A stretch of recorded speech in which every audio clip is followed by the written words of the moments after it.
Good afternoon, everyone. Good day from wherever you're joining us. I reckon that in some parts of the world it's morning right now, and in some other parts it's late at night. But from wherever you're joining us, I'd like to welcome you to the 31st edition of Insights webinar. This is a series hosted by eHealth Africa, and this series brings together public health professionals to discuss critical issues and explore ways to enhance healthcare delivery. My name is TJ Sojumu, and I'll be your moderator for today's discussion. Now, to give a quick background to the topic we're discussing today, the health system in Africa remains highly fragmented, posing a significant barrier to improving healthcare delivery. Now, this fragmentation, according to the World Health Organization, is further exacerbated by the absence of standardized data protocols, ongoing infrastructure limitations, and insufficient data literacy and digital competencies within the health workforce.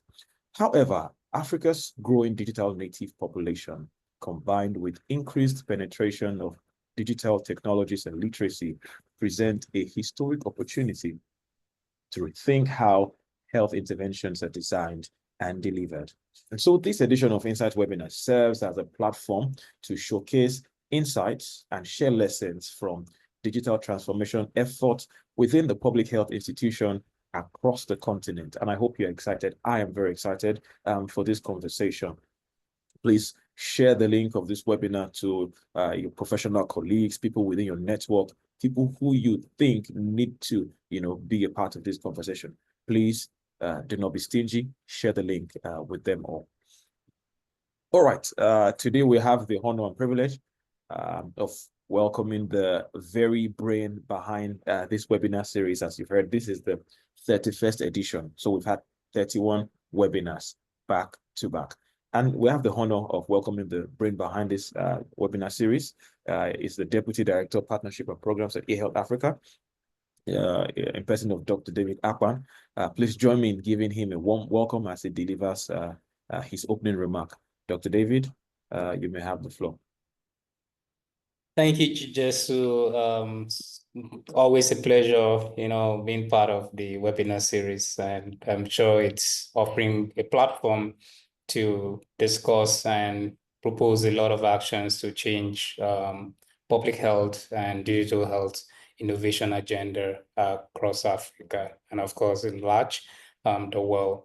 It's nice that we're on the 31st edition of this webinar, doing this in collaboration with the Africa Digital Health Summit. That's why we have Dr. Nii on the call, who is also, using the platform to really, drive the promotion of the ADHS, which we are very proud to be a sponsor and a partner in this particular initiative. So today, conversation is bordered around how leaders are driving digital transformation within the Africa health system. And for us, it comes at a time where it is necessary that African leaders or national leaders are able to rise to the occasion of promoting digital transformation across the health space. And it's also one of the area of focus or attention of the Africa Digital Health Summit. And we've been able to put together great panelists, where coming from different walk of life and in different countries within Africa continent who had worked extensively, even at global level, to be able to discuss critical issues that really, inspire African leaders to see the need for us to transform our health system into a more robust, responsive, active system using digital innovation. So I would definitely applaud all our attendees today to really be very active in this particular series of conversation, and do well to also ask questions, and we'll definitely will provide all the responses as required within the time that we have. Thank you very much, and we'll move over to you, Tejas. Thank you. All right. You've heard from Dr. David Akpan. Thank you very much, Dr. David Akpan. And if you were listening, he mentioned the fact that eHealth Africa, we're partnering with the Africa Digital Health Summit.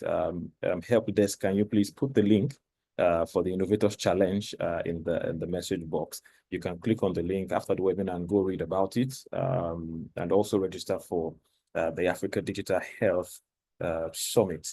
Okay, so we're going to, the excitement level for this webinar is progressive. So now moving forward, today's panelists are esteemed experts in digital health innovation with extensive experience designing and implementing cutting-edge strategies that have significantly advanced public health systems and outcomes. And so I'm going to introduce them in no particular order. I'm just going to call them by name, and then when I, share their profile, they will unmute their microphones and they will say hello to the audience. All right, so the first person I'd like to recognize is Dr. Jennifer Batamuliza.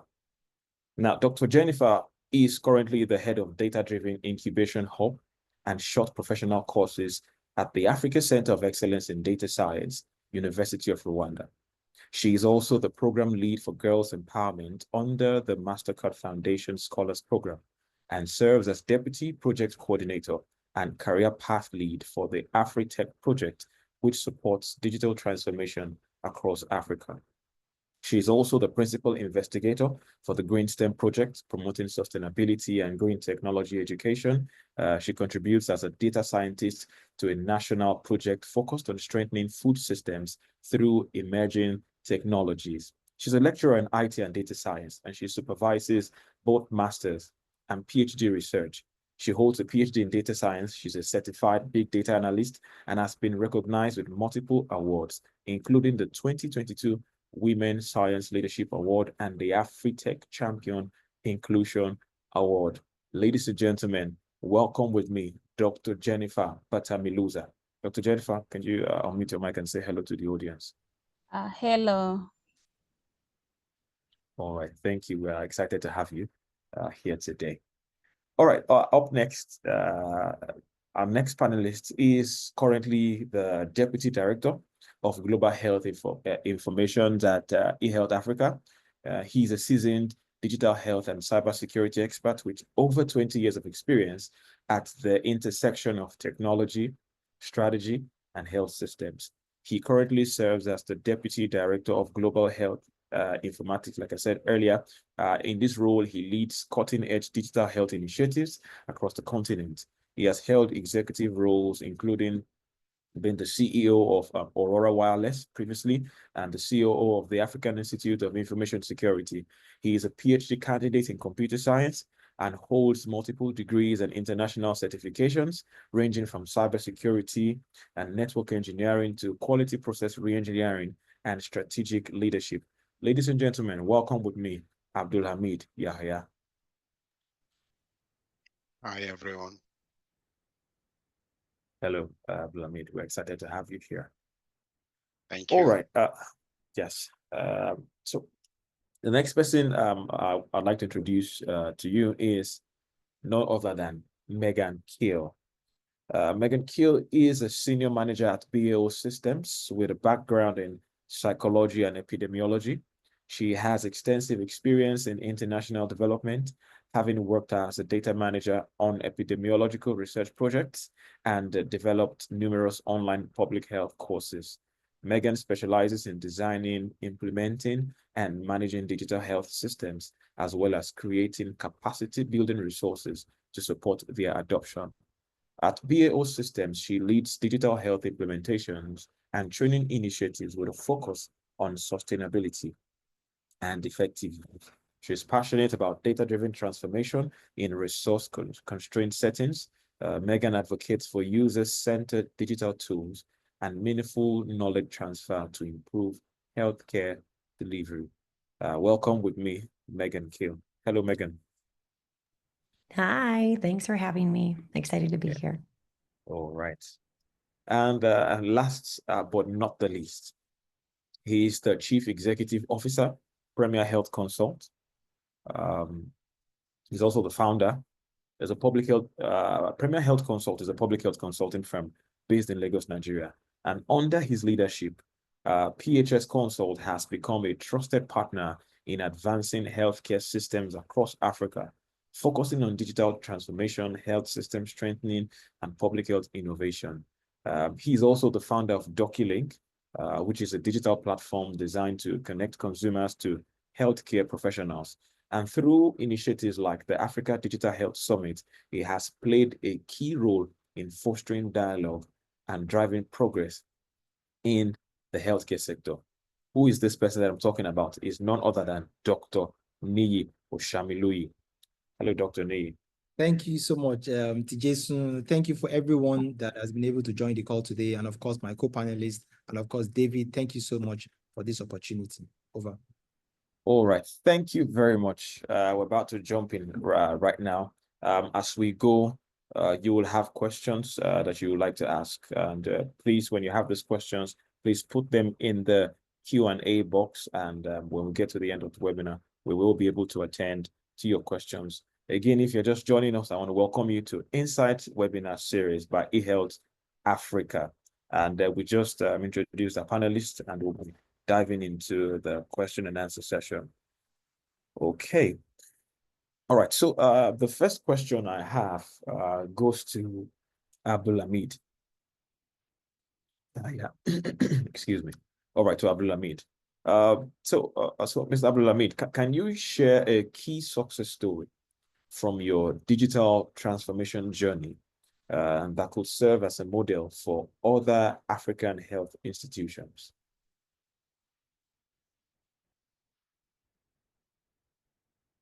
Okay, you're muted. You're muted. I think you need to unmute your microphone.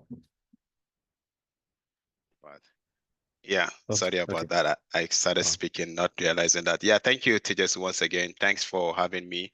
And hi to all of the co-panelists. It's a pleasure to be here to learn, share insights, and also learn from the co-panelists and even the audience as well.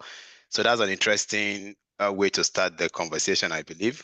There are a lot of digital transformation projects or experience that we have.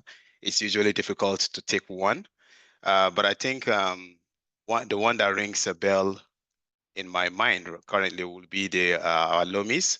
That's our logistic management information system. And there are various reasons why I think I'll use LOMIS as a use case here. Number one will be the fact that there are several key components for a successful digital transformation journey, right? And I kind of feel that LOMIS encapsulates most of this at one point or the other. So first will be the human-centered design approach. It's key to any successful digital intervention. You need to make sure the solution is built with the human in mind, human perspective, through the human perspective, right? So we built LOMIS from the scratch with inputs from the grassroots community. And we made sure that talking to the grassroots community, we're able to find out what was the root cause, not the symptoms. More often than not, from our experience, we see solutions built to address symptoms. And by the end of the day, after a couple of years or thereabout, you find out that the issues resurface because it's not the root cause that the solution is trying to address. So that's why it was key for us to put in that aspect, human-centered design, talk with the people, design the solution to address the root cause and not symptoms. So then we also had the inclusive design. That's also necessary for you to, for a successful digital transformation, especially in the health space when you're trying to, for health interventions. So what do I mean by inclusive design here? We have a lot of digital solutions that end up extending the digital divide between the digitally capable and the digitally incapacitated, sometimes or more often than not intentionally, but inadvertently. So that's why we're very cautious here. When we have any digital solution, we make sure we follow the inclusive design. We put in accessibility features, for instance, for the physically challenged. We create a light version for smaller phones, maybe basic feature phones, so that you don't exclude those particular users from the landscape. More often than not, that happens, like I mentioned earlier, inadvertently, not necessarily intentionally. And then we also make sure that user experience is enhanced. You want the user experience, I think you usually hear user-friendly, but whatever the case might be, you want something that's easy to use without too much training, because more of the context for where we work is challenging areas, hard to reach areas, vulnerable communities. They don't have the luxury of capacity building on how to use solutions. There are all frequent. You won't be able to do that frequently. Even for the trainers, you don't have access to those areas frequently because of it's either security prone or it's just a hard, challenging environment that you have to deal with. Then we also design for resource constraints. We understand that most of these communities do not have basic infrastructure like internet, power, and so on, or even where they have them, it might be epileptic or it might be very fraught in nature. So that's why we put in offline first features, for instance, to make sure that the solutions work even when the internet is epileptic, so it can connect back and sync when it gets to where there is internet availability. Low power requirements, very key, because like I mentioned, most of these areas have low power, so you need to make sure you design with that in mind as well. And then the light feature, it's key, because even if you have the application working on smartphone, expensive smartphone, it's good to have a redacted version, a streamlined version that can work with SMS or USSD, so that at least those group of users can also get connected. People that cannot afford smartphones and they don't even have access to internet subscriptions as well. So the impact, that will be the last part I will cover quickly so that I give my co-panelists a chance to share their thoughts. I think it's a logistic management information system. The particular use case I'm talking about was for vaccine tracking and providing visibility into vaccine stock and also vaccine transportation. So it helped to drastically reduce stock out rates from about 80% to near 0, 2 to 3%. So which is remarkable, because let's not forget, stock out means some people will lose, right? If you have stock out, you will not be able to vaccinate children timely. And what that means is you will not be able to save lives. So that's it. And the last part there, maybe the last number to put in mind, over 50 million doses of vaccine have been tracked using our LOMIS, Logistic Management Information System. So that's where I will pause, just so that we can hear more insights. Thank you.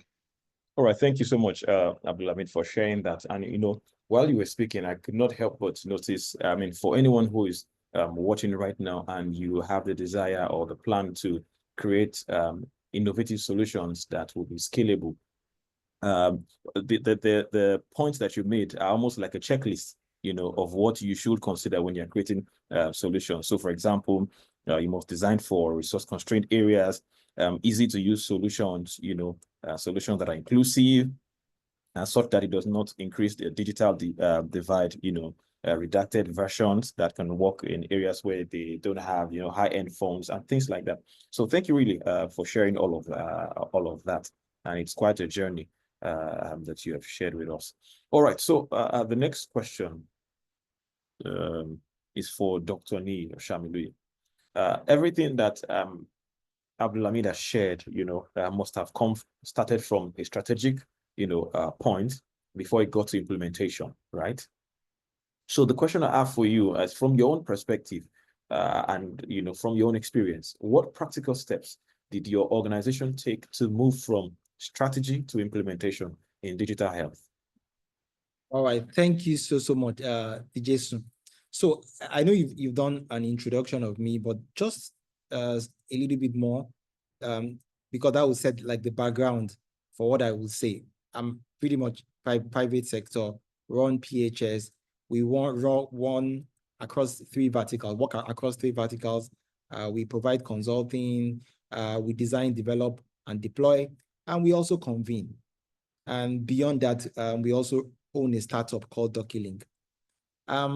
When I talk about, when people talk about strategy and implementation, my view, from my experience, especially founding a startup, DocuLink, and I'm being very practical.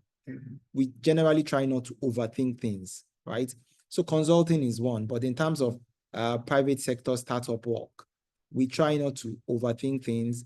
We try to iterate, to move fast, pilot. Then when you pilot, you improve from there. So we don't, because at times you find out that a lot of things just end on strategy on the table and implementation never happens. Again, I'll give a practical example as to when we started the Africa Digital Health Summit. And I'm really, really grateful for the partnership between us and eHealth. eHealth has been partnering with us on the Africa Digital Health Summit for about 2 years now, and that partnership has been growing every year. And we're really grateful for that partnership. When we started, of course, we thought strategically about convening a platform where Africans could come together and share knowledge, whether policymakers, whether researchers, entrepreneurs. But again, you know, because we have been attending platforms like this across the world, you know, but we felt a lot of this work was happening here in Africa. And we felt, yes, it's good. We can all travel to the US, to the Europe, have meetings like this, but how about bringing together or providing opportunities for even those that can't travel outside the country? And that was really how we started ADHS. Yes, we thought strategically, but we said, let's jump into implementation. And we've learned a lot, because it wasn't as if we had put together a kind of continental event like this before. We've learned along the way. We've grown ADHS, and last year we welcomed almost over 600 people from 25 countries. And of course, we look to doing more this year. So I'll pause there.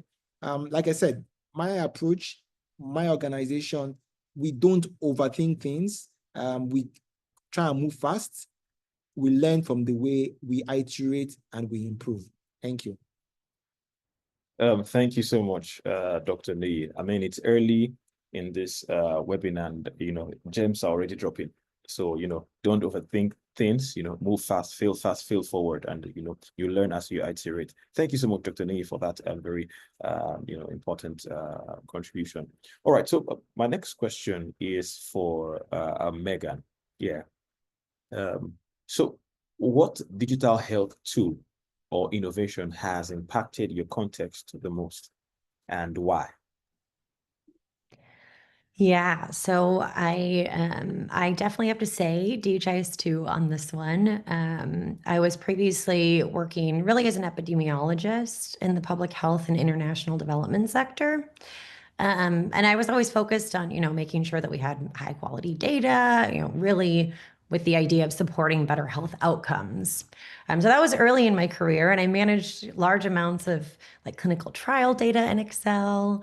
I'm sure you guys can all agree with me. It was quite difficult and inefficient to manage that in Excel, especially when trying to scale for more national data collection.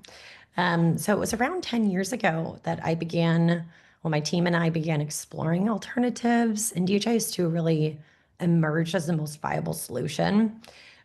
So it really gave us a way to manage large scale programmatic data in a more structured, like, and sustainable way. We wanted to configure things ourselves. We didn't want to have to be reliant on other organizations or consultants or anything. So we felt really empowered to build our own capacity to support it. And so, yeah, over the last 10 years, I've really gone from seeing DHIS2. I started on DHIS2 version 24, which seems so long ago, and it certainly had its limitations. But now we're on version 41. And I think, you know, you really wouldn't even recognize the latest version of the system if you last interacted with an earlier version, say version 24.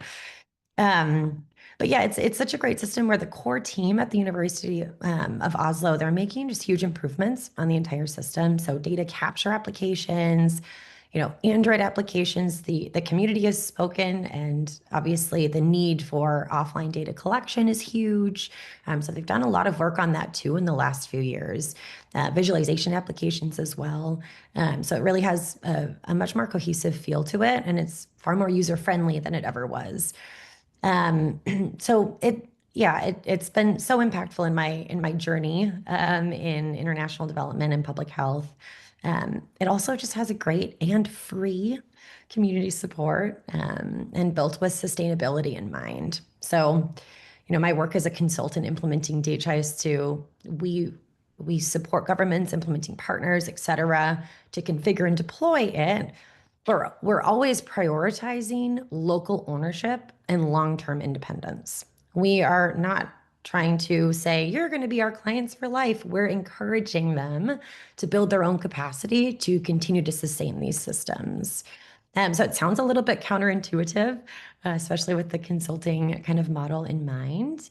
But yeah, we really like to hand over control to clients, and nothing makes me happier than finishing capacity building on a system I've just implemented and not hearing from the clients for a while, because I know that I've done my job and that they are able to sustain the system. So yeah, I think that, that's just such a,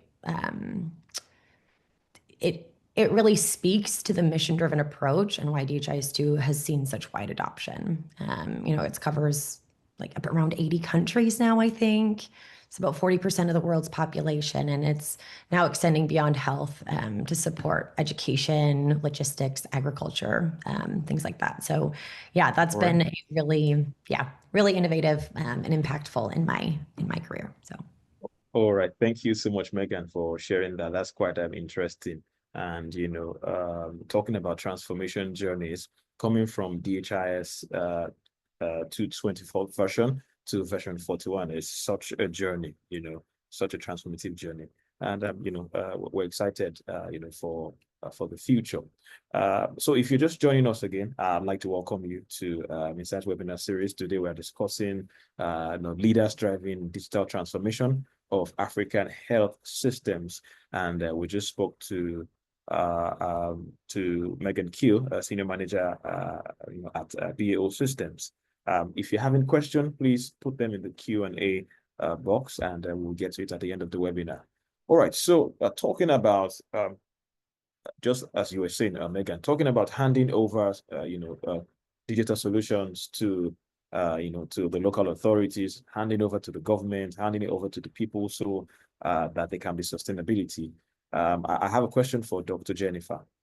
What role should government and policymakers play in ensuring the successful adoption of digital health across Africa? Because I'm sure if we, ask Megan to go, further, she probably would have, stories around challenges with adoption, of, innovative solutions. So from your own experience, what role should government and policymakers play in ensuring successful adoption of digital health across Africa?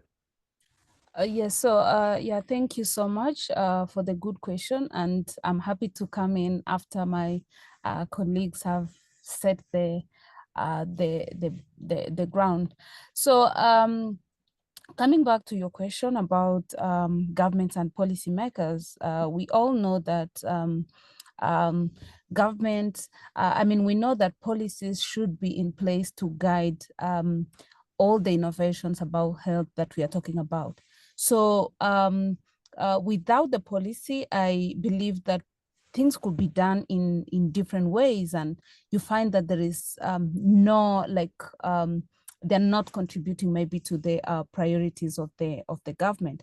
So I think for this to be successful, governments need to put policies in place, and policies that will guide the people, the innovators, so that they can accelerate this digital transformation in health. I'll also talk about the government investing in digital health. It's really key that they need to invest infrastructure, for example. We can't talk of digital health without talking about infrastructure such as maybe internet, maybe laying the fiber optic, or having the equipment that should be used, people having the knowledge or the skills they need. And this will also bring in inclusivity, as Yahya was saying. He said that this has to be inclusive, and it has to avoid digital divide for it to be successful. So that's why I'm saying that government can come in by putting in place all those infrastructures, such as having internet, having electricity spread in the country, so that everyone can be able to use that. And also I can talk about capacity building of the people. You know that most of the time we have good initiatives. We're thinking of how to accelerate digital transformation, but how about the people? Do we have the people who have the right skills needed for that to happen? So governments need to really invest in skills, and especially for young people. We know that young people are more talented and very innovative. If they're given a good environment, then they can excel in that, and they can drive change that we all need.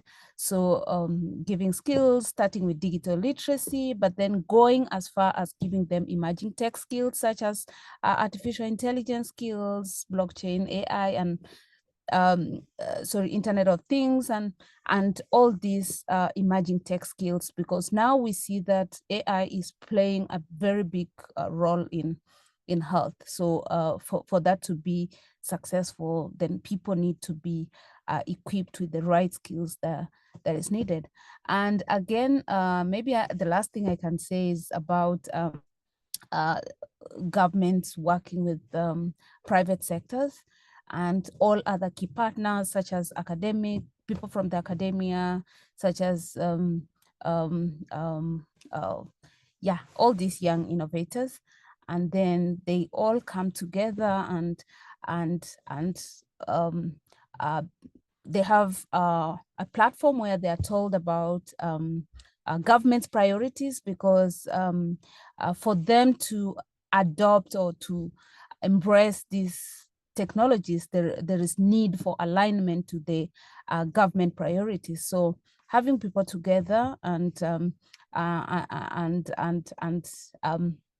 help them understand about the government priorities in health sector is very, very much key, and it's very much needed. So having all these key stakeholders together will really contribute much. Yeah, thank you so much.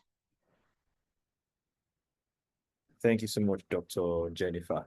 I took some notes while you were speaking. Critical things that governments need to do. But before I read them, I'd like maybe Dr. Nee to also share, his thoughts on this same question from your own point of view, Dr. Nee. In addition to what Dr. Jennifer shared, what role do you think government and policymakers, what role do you think they should play in ensuring the successful adoption of digital health across Africa? All right. Thank you so much, Tijesu. And of course, really, really grateful for Dr. Jennifer's insight and contributions on that in terms of policies and infrastructure, etc. I think critically, there's a common saying that government has no business in business. I think the key thing is government, and I think across Africa, needs to focus on creating the right environment for digital health to thrive. Of course, government, and Dr. Jennifer already mentioned a couple of those things, whether it's infrastructure, and again, when we just look at the building blocks in terms of digital health strategy, architecture, standards, and interoperability, and we can begin to look across Africa, look at Nigeria, what government should focus on, whether at the national or subnational level, should mainly be around the regulatory environment. How will there be guidelines, whether guidelines for telemedicine, how will there be standards and interoperability and things like that? That's really what I feel government should focus on, rather than getting into things that you should normally leave for the private sector. I'll stop there. Over to Jason. All right. Thank you very much. But looking at our panelists, I feel like Megan has something to say about this. So yeah, please let me give you the floor. All right. Yeah, no, I totally appreciate all of those points. They are spot on, and that's exactly really how I would answer it. And I think it's just really important to not have partners and donors and implementers coordinated. They really need to be coordinated, and making sure everyone's working together and not in silos or duplicating efforts. So yeah, thanks for those thoughts. All right. So I'm going to follow up with another question for you, Megan. so while you were sharing about DHIS2 and how you have walked across, I think you said 180 countries. Did I hear you? That's what DHIS correctly? DHIS do Yes. really in Yes. 80 countries as Yes. a scale. Yes. So in doing that,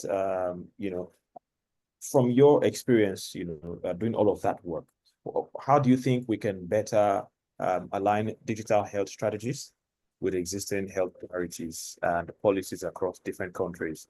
If you have an example, you can share. But what do you think? How do you think we can better align digital health strategies with existing health priorities and policies across different countries?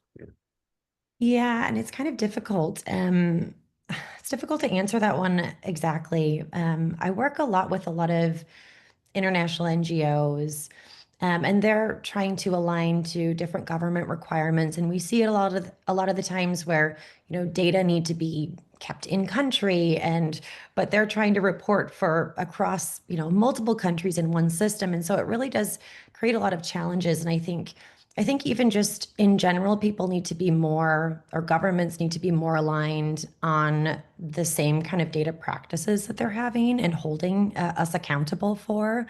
I think that would help a lot on some of the issues that we see with implementing multiple country implementations.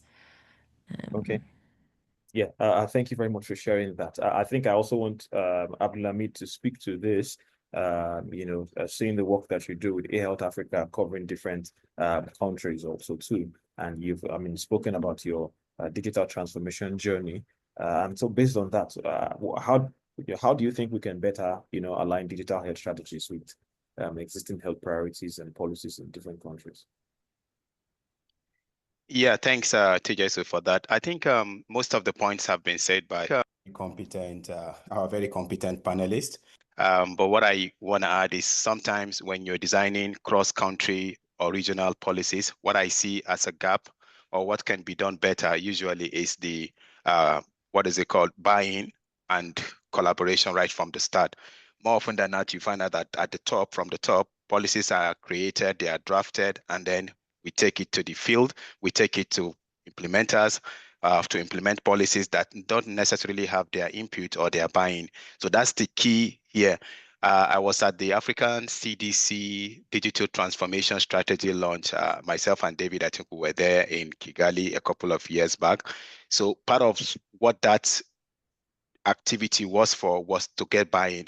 But I think we also pointed out that we could have they should have sought for buy-in even before the policy reached that particular stage. But don't get me wrong, it was a fantastic effort from the Africa CDC, and they got a lot of stakeholders, but we just pointed out that right from the scratch, when you are trying to create the policy, it's good to hear from everyone, all stakeholders, be it CSOs, community, grassroots, state, local governments, all of these stakeholders, so that you can capture their input and carry them along right from the very start. So that's the only mistake that I think, maybe not a mistake, I should say.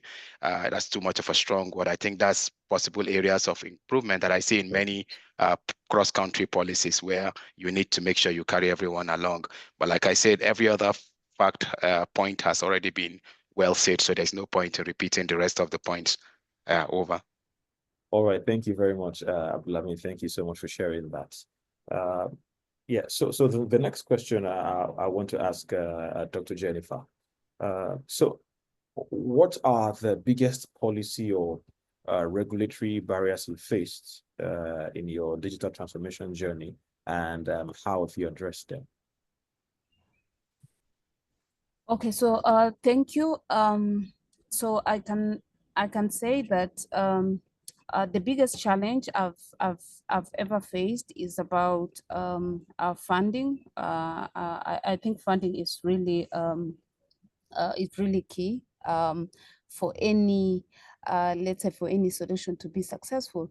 So this was the problem, but then how I managed to go through this is by trying to apply for different grants. I know nowadays many grants are targeting health sector, agriculture, education, and climate change. And this is what I did. I tried to raise some funds through the through grant writing, and this really helped. Another challenge was about lacking the right partners to work with. But then after attending different events and different conferences, got to link up with government people, those people, the decision makers, of course, and we managed to create some, we managed to talk on ways we can collaborate, and now I'm working with them. And then another thing was about an incubation hub that I also had at the university. So for the incubation, again, it was really hard to get the right talents. And what we did is we tried to work with the private sector, and they helped us get the right people who have right innovation. So now when we put out a call for people with working protocols, we are able to find them. Yeah, so that's what I can say. But I really stress on the fact that it's really, really key to work with governments, and because governments, it's like they have the right roadmap and they know what is really needed for the people, and they have the data, and that data informs like whatever policies they put in place and all that, and also the priorities. So yeah, that's what I can say.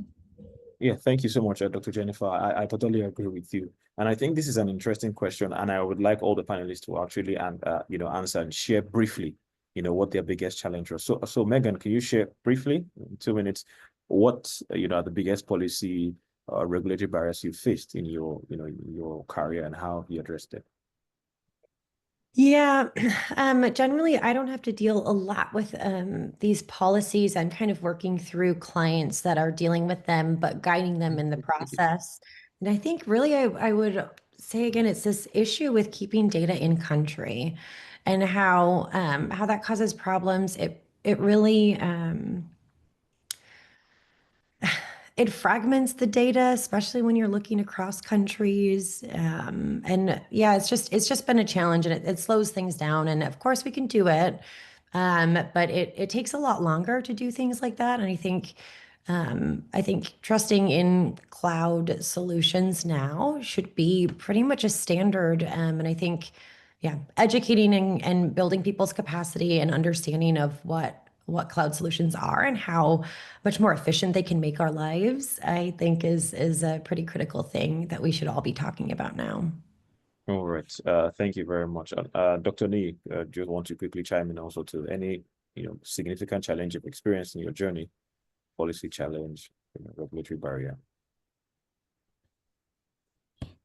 Oh, you're muted. We all know typically people say a lot about innovation going before regulation. So I wouldn't say, again, in this environment, regulation has not so much stifled innovation in this environment, because again, most of our, when you talk about digital health, you're almost even trying to pull the regulator to kind of, so we're talking about guidelines for telemedicine. I know Lagos State, for example, has been on this for a while, also at the national level. But again, there's so many telemedicine applications, across. So again, the way I look at it is there's a lot of innovation going on. We're trying to pull regulation to catch up so that there can be some order. But generally speaking, what I think has hindered, so I speak again from a private sector perspective, which I think is key, is Nigeria's journey to universal health coverage. If we can accelerate towards universal health coverage, scale from this 7% that we're in to something higher, then I think generally, even for digital health, there will be a lot of progress. And I say across board, whether private sector, implementing partners, development partners, etc. If we have the right policies to accelerate universal health coverage, there'll be significant progress. But again, we have to say thank you to the current DG of NHIA for all the work they are doing. Thank you. All right. Thank you very much, Dr. Neyi. All right. So moving forward, the next question I have is for Abdulhamid. What type of partnerships have been most effective in accelerating your digital health efforts? Yeah, thank you, Tejas, once again. I think it will be the PPP, public-private partnership. I think from some of the conferences I attended of late, it's been transformed into PPIs, public partnership integration. So when you take the partnership to one step further, it becomes even PPI. We want to integrate between the public and the private. So that's one step further. Because the LOMIS project I talked about earlier was a good example of collaboration across multiple stakeholders. From the private sector, you have the donors, you have the community grassroots, the community at the community grassroots level as well. Then you have the state governments, you have implementing partners where we came in as, and then we had the technology community as well, right?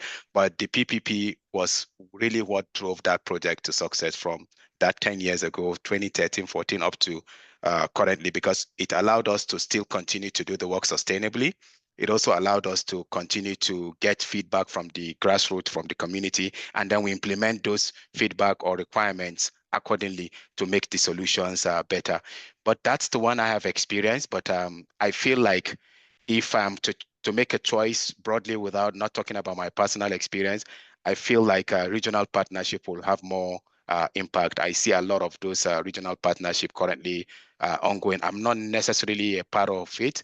The Smart Africa Alliance will be a good one, where regional cloud and data center strategy, almost 30 countries in Africa, Rwanda, Ghana, Senegal, they're coming together to form continental scale data infrastructure.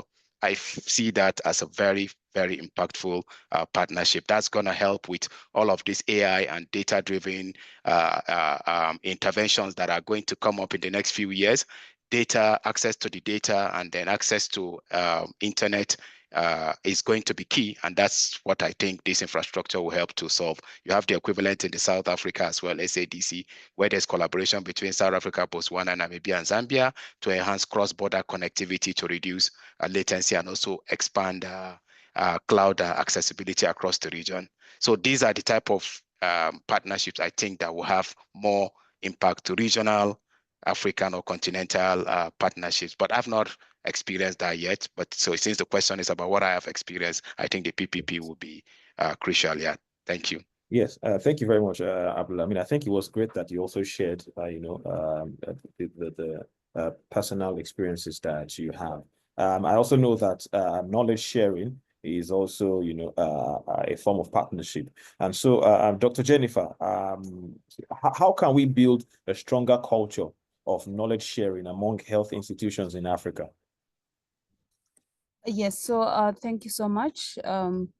What I can say is that mostly when we talk about knowledge sharing information, people start thinking about privacy, which is very correct. So especially in this health area where people don't want to reveal their data, for example, health data. So maybe we need to build trust in people so that people can know that their collected data is used for a certain purpose, and also knowing how to anonymize some of their data. So that's really key. Talking to the people as much as we can, telling them about their data, how their data is protected. So in Rwanda, we are lucky that we have already, the government passed the data protection and privacy law, I think in 2018. And since that one was passed, it has really built a confidence in people. So now people really trust, I mean, people who want to use their data. So that's very key in knowledge sharing. So another thing, and that also aligns with capacity building. Of course, you need to also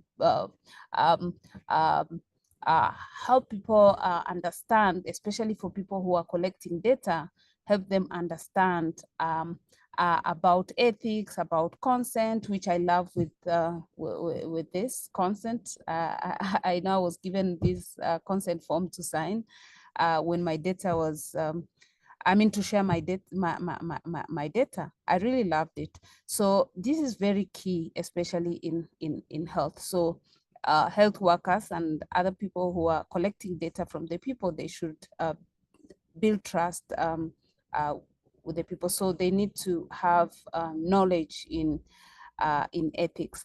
Another thing I can talk about is about, again, having that infrastructure, having the data center. I know someone mentioned about these data centers being in countries.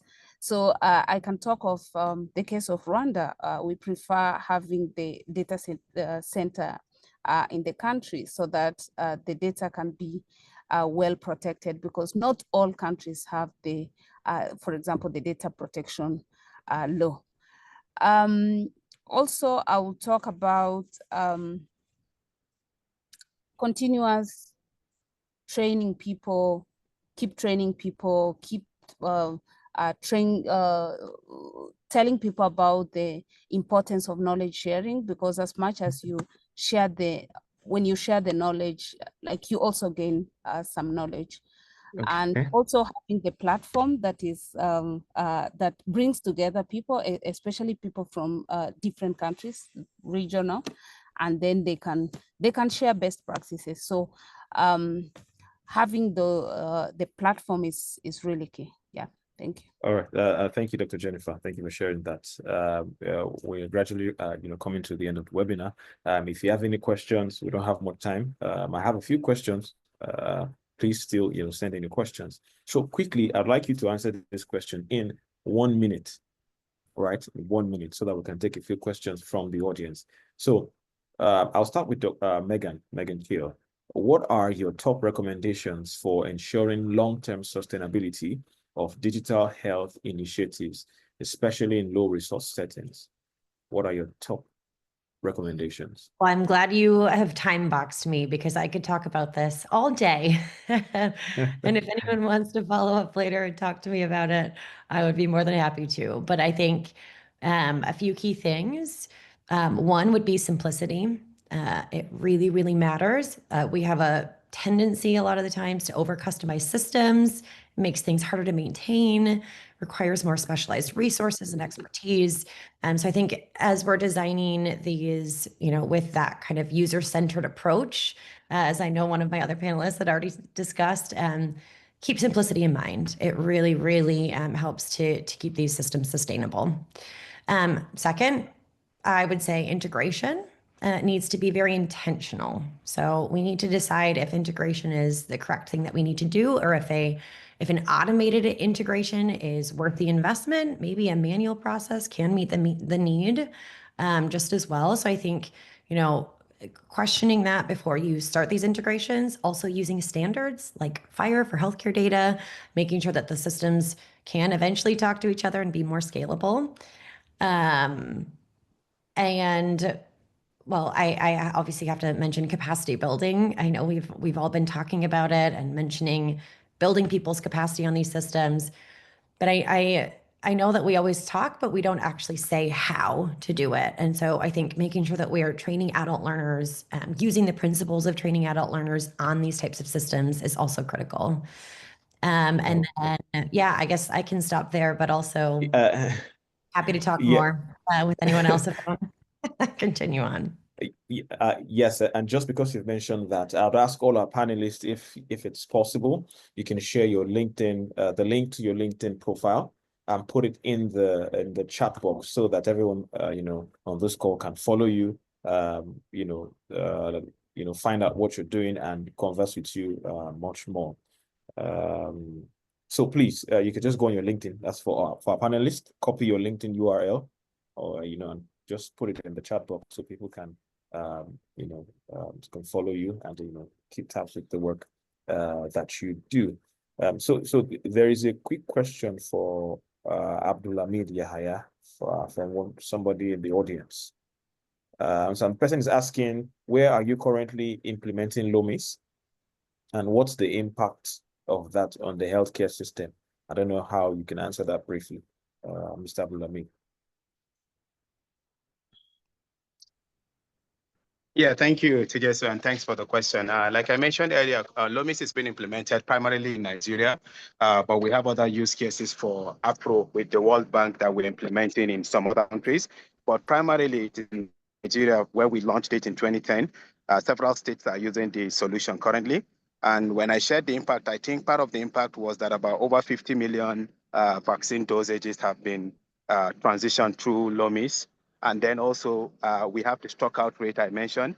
Stock out rate, usually people may not understand that easily. When you have a stock out rate, you have a critical need for vaccine and for a particular patient or a child, and then it's not available. You see that can lead to so many other consequences. So that's why it's so key to keep the stock out rate minimally. So I gave an example of how we're able to successfully bring that down from 80% to about 2% or 3%. In some cases, we even went all the way down to 0%, which ensures that children are getting vaccinated timely and also ensuring that lives are being saved. Yeah, because of time, I think I will stop here. Yes, thank you very much. Thank you very much, Lamini. I hope the Bashir was going to ask the question. I hope that gives you some clarity. All right. So just before we go, I want Dr. Nee to speak to this briefly, as briefly as you can. How do you see regional collaboration playing a role in the future of Africa's digital health ecosystem? Thank you very much, DJ. So I think regional collaboration is key. Whether you're talking of organizations like WAO, WHO, Afro, regional integration is key. We need to learn from each other. In terms of digital health strategies, digital health policies, it's important that there's shared learning. And I think that's where us at ADHS, we come in. We try to provide a platform where there can be shared learning. But I wanted to provide 3 points that are jotted down when you talked about sustainability of digital health initiatives, because that's something that I'm really, really passionate about. Collaboration, I think, is really, really key. And when I say collaboration, implementing partners, private sector, I wrote collaboration, not crowd out. Because oftentimes you find out implementing partners, digital health initiatives crowd out the private sector that have those similar solutions. So let's partner, let's work together. If private sector has a solution, can you adopt that solution? So first point on that, collaboration, not crowd out. Second thing, in terms of sustainability, what can we learn from other sectors, like fintech, for example? There are solutions like M-Pesa, like Flutterwave, like Paystack. What is happening in finance that's not happening in healthcare? What can we learn from them? Again, sustainability, scalability. What can we learn from fintech? Finally, I wrote, in terms of funding, let's fund the environment, not necessarily vertical programs.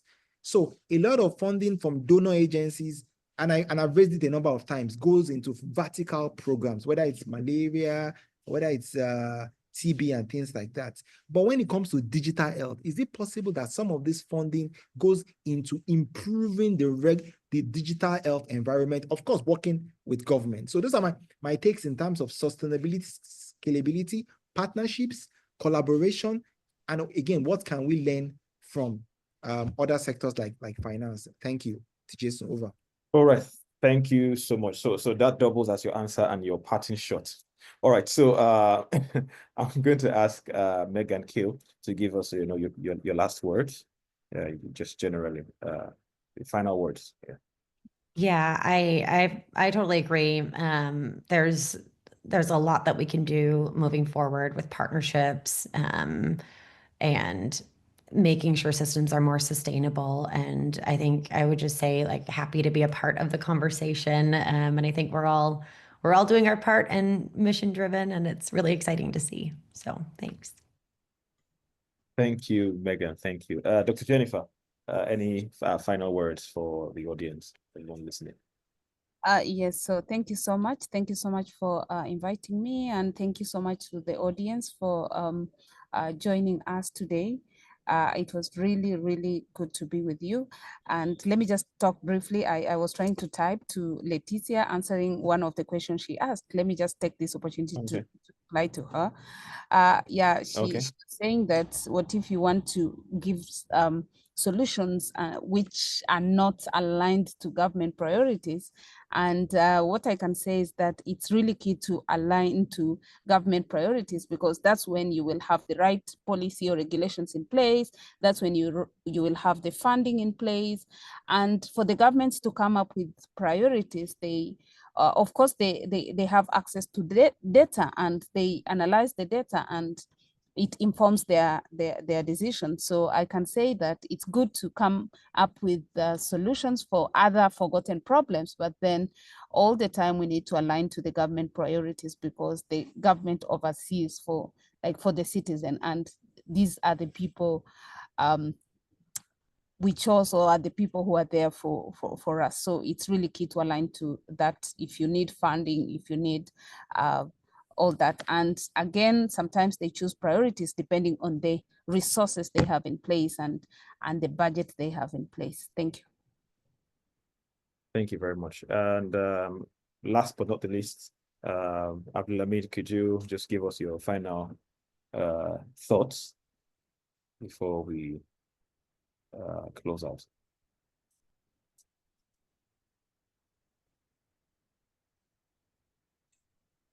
Mr. Abdulhamid, can you hear me?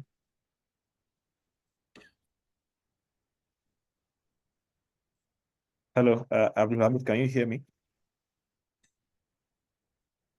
Okay, maybe he's having network challenges.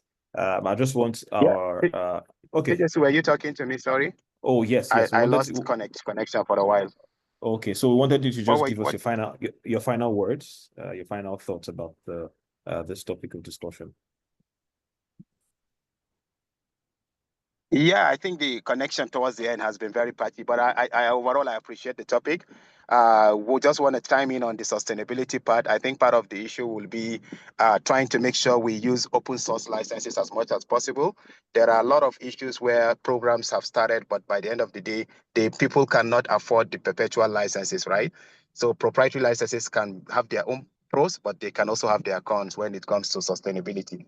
Then we also need to make sure we carry the government along, have government buy-in, and also have a transition plan to transition solutions to government. That's also key for sustainability. We've also seen a lot of times where you have to end up the particular partners implementing have to continue to support the program forever. That's not going to be sustainable. Yeah. So thanks once again for having me. I enjoyed all of the insights shared by the panelists and also questions from the audience as well. Thank you. All right. Thank you very much, Abdulhamid Yahya. Thank you, Dr. Niyo Shamili. Thank you, Megan Kill. Thank you, Dr. Jennifer, for giving us your time. And thank you to everyone who has tuned into this webinar. I hope you got something. I just want to let you know that you can watch the replay of this webinar in a few days from now on eHealth Africa's YouTube channel.